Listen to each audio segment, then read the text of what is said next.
Welcome to the Real Estate Investor Podcast. I'm your host, Gary Lipsky of Break of Day Capital.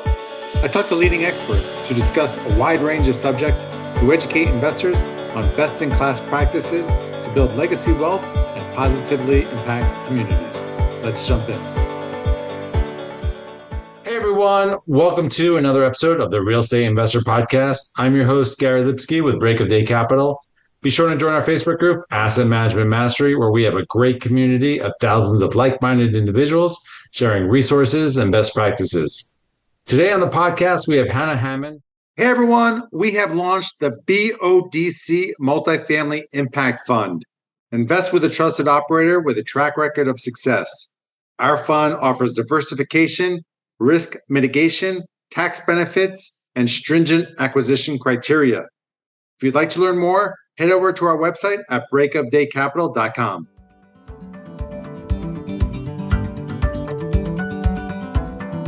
Choosing the right insurance coverage for multifamily properties isn't that complicated if you know who to talk to.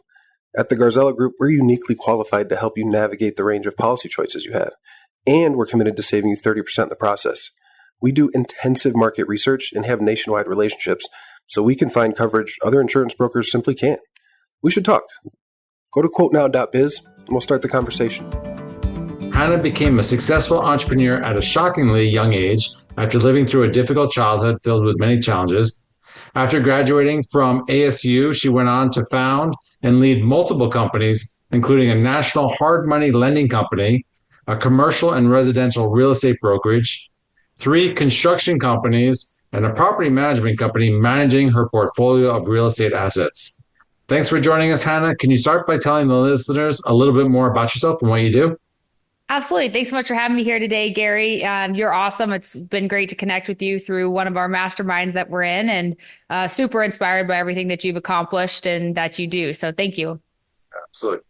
Yeah. And so a little bit about what I do. You summarized it pretty well, but I've been in real estate my whole career, which has been a decade long now, and born and raised here in Arizona. Didn't have any money growing up in my family. And it was a life that I wasn't excited about living and waking up to. And I was really drawn towards the freedom and the happiness that I saw in a lot of other people's lives that had successful companies and had real estate investments and all of that. So I was fortunate to have a couple friends from a young age who did own their parents owned their own companies, and they had real estate assets and commercial real estate and all of that good stuff. And that's what drew me to real estate and entrepreneurship. And then when I was 13 years old, I read Rich Dad, Poor Dad by Robert Kiyosaki. And that was all I needed to know, like just reading that, assets versus liabilities, passive income, not being a slave to money, minding your own business and the importance of having your own business. And I just decided when I turned 18, I was going to get my real estate license and start investing in real estate. And then here we are today. I own a real estate brokerage. We do a lot of commercial sales, leasing, everything like that, in all asset classes. We do some residential as well. We're primarily commercial focused. And then I have that lending company that's a newer business, and we're just getting the fund off the ground for that and scaling that on a national level. Well, you really took the world by storm. It's pretty incredible what you've done. And you personally, you've had Kiyosaki on your podcast, correct? Yeah, he's my very first guest. Yeah, he's a good friend of mine, and I'll see him in a couple of days, actually. All right, very cool. So you obviously had a triumphant over some difficulties in childhood, and so besides reading a book, like really, what propelled you to really take control of your life? And because I think a lot of people, particularly younger people, I was certainly inspired by you. Thank you. I just didn't, I knew because I didn't have a good father figure and male figures in general. And my mom was just super overwhelmed, and she was doing the best she could to survive and to provide for the family. I knew that nobody was coming to save me. I knew that I had to take life into my own hands. And in order to ever have a life that I was excited about living and excited to wake up to every day, that I had to create it on my own. And that's what I set out to do. And it was really an addiction and a coping mechanism in a way too. It was like a way for me to find value in myself and find some sort of self-love, because I was super insecure and very kind of a broken person, child growing up, but I excelled in school. And it was like the one thing that I could control. I worked really hard and I was really proud to always, I still have a stack of principals lists from kindergarten all the way through engineering school and college. And I was proud of that. And so I loved that feeling of being the best at something and something that I could feel proud of. And it just, I knew that I was going to be a multimillionaire and I knew I was going to be successful and I knew that I was going to be free. And I never wanted to be a slave to any person, any man, any environment. And I wanted the ability to live life on my own terms. And I figured that out from the time my dad wouldn't buy me a McFlurry ice cream when I was 6 years old. And that's when I told him I was going to be a millionaire. I love it. I think so many people become slave or the golden handcuffs. They work for other people, and they'll never get rich. Not that that is necessarily a goal for everyone. It doesn't have to be. You could certainly be happy, but you know, if you're not doing something for yourself, you're making someone else, rich. You're making someone else money, and you're trading time for money, and that's as an entrepreneur, you can buy back your time and really have a lot more control, which I love. Yeah, Dan Sullivan. I met him last week. He's amazing. But yeah, buy back your time. And I think the thing with money is so many people think that entrepreneurs or investors or people who strive to be financially in a surplus, right? They think that it's all about the money, and it's not all about the money. Sure, there are people out there that are very money hungry and materialistic and those types of things. It feels good to have nice things, but that's not even what it's about. It's about the freedom. Because if you're trading your time for money, in most cases, you're not making a ton of money where you can have freedom. And so that's why financial freedom is so alluring to me, because when you're making money in your sleep and when you have assets that have you have good debt and you have assets that are paying for the liability plus your cash flowing, and that money's never going away. Like it's always growing and growing and growing, whether you're sleeping or you're working or you're traveling or not. That gives you the freedom to do the things that you really love to do. And so it wasn't until, I was a grinder. Like I think we all have to be there. I believe we can have it all, but we can't have it all at once. And there's always a sacrifice that has to be made while you're building your financial freedom and building your wealth. And so I worked 18 hours a day, 6 days a week, and had no social life, and I wasn't super healthy and all those things. And I made a lot of sacrifices in order to accelerate my financial position and accelerate my wealth to be able to buy assets, because I knew being young was a great advantage to me trying to start to buy assets. And I know they're always going to appreciate over time and the rents are going to go up. And I did that. And then finally, when I got to a point where I could breathe a little bit and I had some income coming in that I didn't have to work for every single day, I could start to really focus on being, going to the gym every day, having a meditation practice, and starting to realize like, okay, money isn't going to answer all my problems. It answers a lot of problems. But then once you have that amount of money, you can really start to sit quiet with yourself and figure out what really is my purpose, what really lights me up, what really is exciting to me and fulfilling to me, and start to become the healthiest, happiest, and also most impactful version of the person that you can possibly be. And so that's where it gets really fun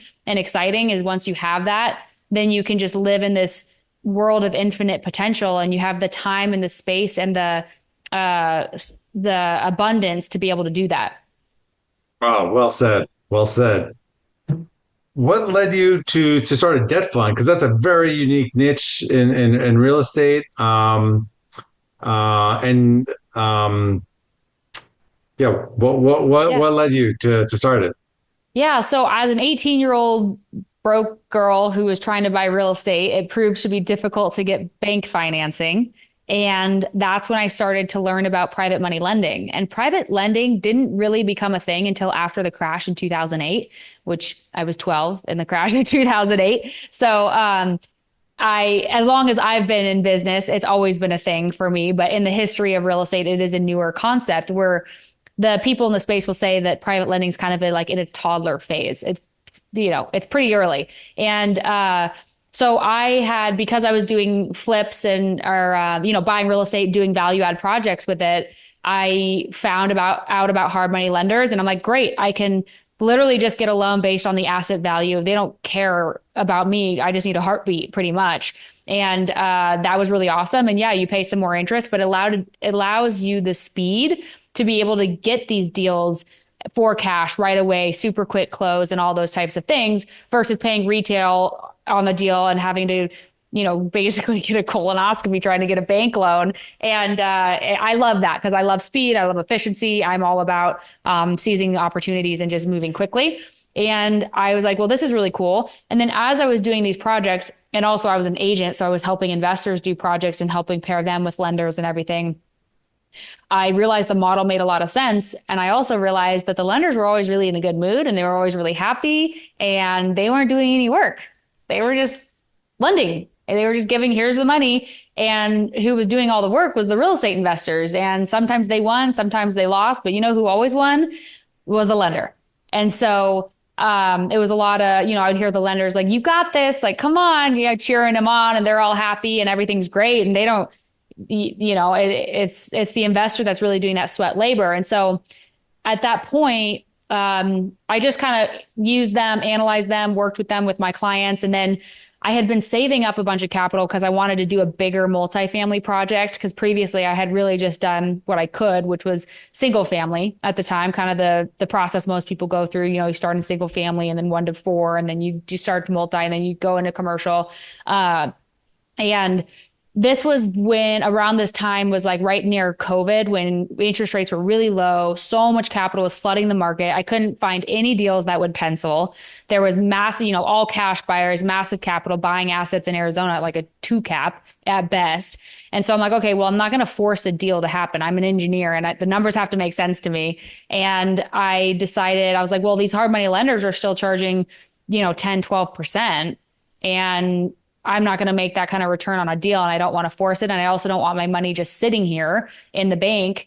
And that's when I started doing private money lending loans just with my own capital. And so my bread and butter in the first few years that I've been doing it was like $50,000 to $150,000 loans. And I was charging very high interest because those are micro loans. So I was charging well above 12%. You could charge in some states, you could charge up to 45% interest, and these loans are small. So my model was just high volume, high interest, short term. And that worked super, super well for me. I did a high volume of loans because they were just smaller dollar amounts and it was really low risk. It was like multifamily in the lending space, kind of, a lot of doors. And once I went through some defaults and foreclosure type situations, I felt confident enough to start to scale the model on a much larger level and start doing, larger loans, more normal 12% interest rates, get my licensing across the country nationally so I can fund loans, sell loans, buy loans, originate loans, do the whole thing.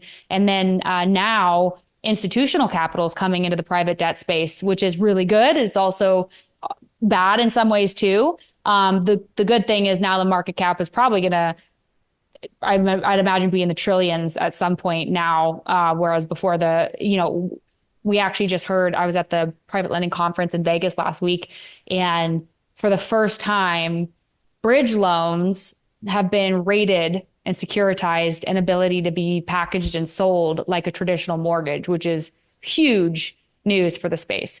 So all this institutional money is coming in, but ultimately that's how I got into it. I think it's an amazing complement to real estate investing because in the lending space, you don't have the cost segregation. You don't have those really big tax advantages. And so for us who can classify ourselves as real estate professionals, it's a nice complement. So I do projects I do real estate projects and acquire assets and cost segregate them to get my tax liability down and also force appreciation and more of the longer term wealth building there. And then I do the hard money lending as that quick cash flow. It's monthly consistent income. It's very reliable. It's very safe. And it's just faster moving. Was there any, besides Kiyosaki's book, was there any other books or programs that really, helped you get going? Because I think a lot of young people, there's like maybe imposter syndrome, or there's like this fear of like, who am I as this young person and be like running these companies, and you literally started them. So what was something that other things that kind of helped you besides your personal drive, because obviously that was huge, but was there anything else that helped you get going?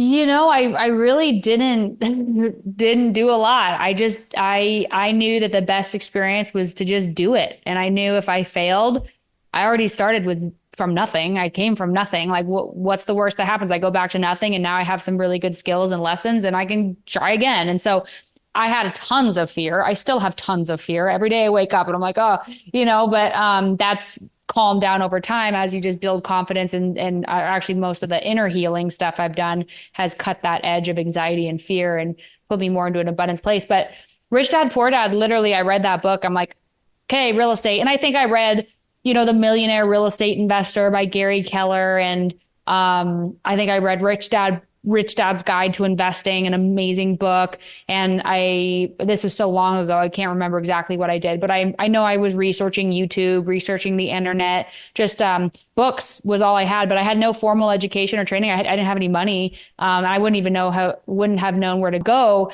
I do remember having a Bigger Pockets account in high school, and I would go on the blogs and I would network on Bigger Pockets and absorb that information. So that's pretty much everything I did. As far as to start selling real estate, I just got my real estate license, Googled how to do that, got my real estate license, signed up for a brokerage, and they had some, new agent training courses, which don't really teach you much. And then I just started building relationships and realized that sales is relationships. Like that's what it all comes down to. And I love people. So that's worked really well for me because it's just what I naturally love to do is build relationships. And then on the lending front, I literally called my hard money lender and I was like, okay, how do you do this? And he told me, he's like, yeah, I have 15 million bucks. I'm 60 years old and it keeps me busy. I can do it from anywhere in the world. And I just referral based only. And at that point I hired an attorney and just asked the attorney, like, what do I need to know? How do I do my documents? What are my risks? And invested some money in that to learn. And then went through that whole process and then hired a securities attorney to start my fund and get my licensing everywhere and everything. Awesome. You mentioned fear earlier, and I think a little bit of fear is really healthy, because if you have no fear, it can be dangerous when you're an entrepreneur, when you're investing in things. You need to have a healthy amount of fear to figure out what can go wrong. What are my blind spots? Because you can't just go all in and have no fear. And I think there's a lot of people paying that price because they went crazy in 2022 with buying deals that were overpriced, over leveraged, and now they're having capital calls or defaults, quite honestly. Mm-hmm. Yeah, I agree. And I think I see a lot of that, right? There's always the people that just bite off. I mean, that's something I would say is a little bit different between the masculine and the feminine. The feminine tends to be more risk adverse, more fearful, more reserved, more calculated, all of which are true for me.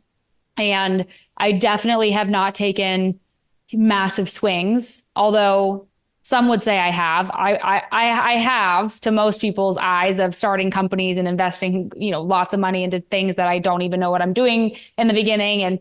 And but I've always stayed very liquid, and I've always stayed very under leveraged in my assets. And people are like, well, you could leverage more, and then you could cross collateralize, and then you could do this and that. And I'm like, I don't ever want to lose what I've built and go back to nothing. I would rather build slow and steady and win the race all day long and know that I can sleep good at night, and that even if there's a massive catastrophe in the world, which happens and will continue to happen throughout history, that I'm going to be okay because I didn't get greedy and just take big risks that I had no control of them really working out or not, especially with other people involved and other people's money involved. Like once you ruin your reputation, good luck. I wouldn't even know how to live with myself if I lost somebody's money when I could have prevented it. And yeah, so I think it's done really well for me. And sure, I know guys that have reached way higher heights, but then some of them have completely failed because they took those big risks that I would have never taken in a million years. So I think it's a nice balance because too much fear, you don't act, and no fear, you do stupid things and you'll lose it all at some point. So I think it's just kind of that middle ground.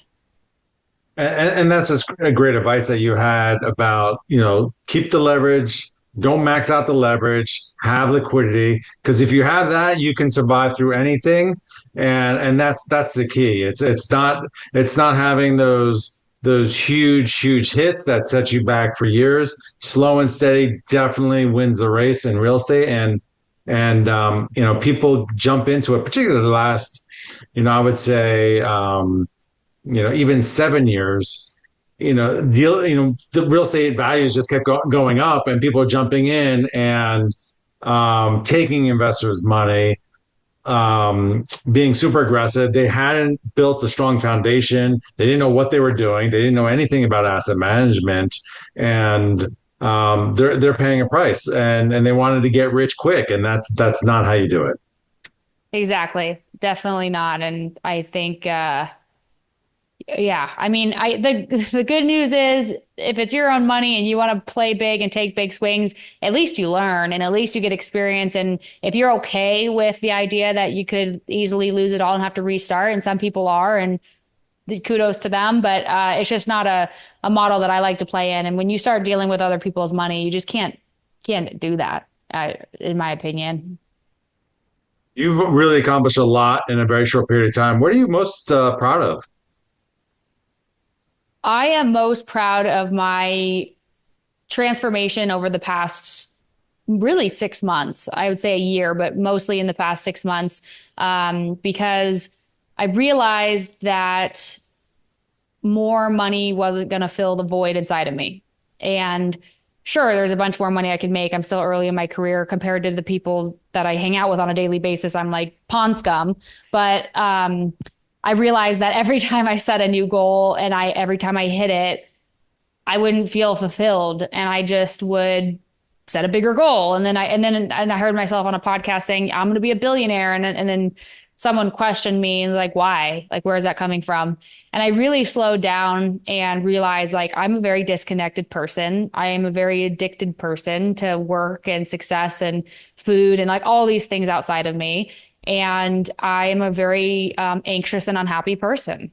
I like when I actually sit with myself and there's no stimulation of business or all the things around me, and I'm just me at home in my bed alone, like I'm not a happy person. And so that's where I really am proud of myself for recognizing that and pushing the brakes on everything. I mean, not shutting everything down, but just slowing down on that crazy obsessive next growth level and prioritizing my health and my healing and like looking inside and figuring out like, okay, apparently I have trauma. Like, I don't even know what that is. And what is healing, and starting to meditate and practice transcendental meditation. And I did some psychedelic ceremonies with a shaman and really started to have experiences where I kind of was separated from my ego, and I was just like pure consciousness and started to really awaken to that reality. And I see, naturally I'm always been in rooms with people much older than me. Everyone in my network that I hang out with is at least 25, 30 years older than me. And so I see them and I see their lives and I see their habits and I see everything. And then I reflect on myself like, gosh, we were at this long angle thing and in that room where everybody's had an exit, and a lot of them are unhappy and they're unfulfilled and they're disconnected. And I'm like, I don't want to be there 30 years from now and be feeling this way. And so that's why I really put the brakes on. I'm like, I'm going to be whole and happy and fulfilled now. And that way I can grow from a place of connection and a place of love, and of true like purpose and passion and impact, versus from just this place of trauma and disconnection and scarcity and lack. So I'm proud of myself for that. Yeah, you should be. That's really great to do that work and to see it, because there's a certain number that people hit from financially, and then after that, there really doesn't make a difference after that. Once you have some spending money, some good basics, yeah, granted, we all, we're in real estate. We want to continue to build our net worth and everything, but happiness has to come first. Your time on this earth is so short, and you can't take the things with you, when you go. So, creating a more balanced life, and not life isn't going to be balanced all the time, but over a period of time, you want to have that balance and certainly the happiness. So, thank you for being vulnerable. Of course. Thank you. Yeah. And I used to always work was my number one priority no matter what. And I was being run by my calendar. And I'm like, every single day being run by this calendar and prioritizing work above all else. And then I'm like, someone asked me, like, where's time for you? Where's time for relationships? Where's time for family? Like, I'm like, you're right. I don't have any time for any of it because I'm choosing not to, because the work will never end. You can always be busy. A McDonald's worker can be busy 100 hours a week. So now in my calendar every single day, like I really only have about 4 hours max of work meetings. And 6 to 10 a.m., that's me time. Nobody calls me, nobody texts. I mean, they will, but it's on silent. And I work out every day. I journal every day. I meditate every day, multiple times a day. I do those things now. It's my priority and nothing will interfere with that time. Like, you need to meet me today. I'm sorry. My next availability is in 2 weeks. That's it. If I lose the deal, I lose the deal. If I lose money, I lose money. Like, I had to set that boundary. And same thing in the evenings. I have evenings blocked out specifically, some for work relationships, like dinners and things with clients and whatnot. And then some are personal for friends and family. And then some are, relational for if I'm with a partner. And then some are just for me time. And so everybody has a very clear expectation of when they get me and when they don't get me. And once you set those boundaries for yourself and for other people, it becomes very simple to stick to. And yeah, it can get overwhelming because you see things like, oh, I have 500 emails that I need to get to, but it's okay because guess what? They're always going to be there. Like, they're never going to go away. So I think that is just super important to really prioritize your personal time, your mental health, your physical health, and just time to have peace in your life. Anna, thank you so much for coming on the show and adding a ton of value. Where can listeners find out more about you and what you do? Yeah, so I'm just building out my podcast now. It'll be released in December. It's called The Hannah Hammond Show. It'll be on all major streaming devices like Spotify and Apple Podcasts. It'll be on YouTube. Hannah B. Hammond is my YouTube channel. That's also my Instagram channel. And if you reach out to me there directly on Instagram, I will respond. Awesome. Well, this is Gary Lipsky signing off. I'll be back next week with another informative episode on the Real Estate Investor Podcast. To all of our listeners, thanks for joining us. And if you like this episode, please head over to iTunes or Stitcher and like, subscribe, and leave a review, as it will help us reach more people. And if you'd like to learn more about what we do at Break of Day Capital, head over to our website at breakofdaycapital.com and sign up for our newsletter and fill out our investor application. We'll talk to you next week.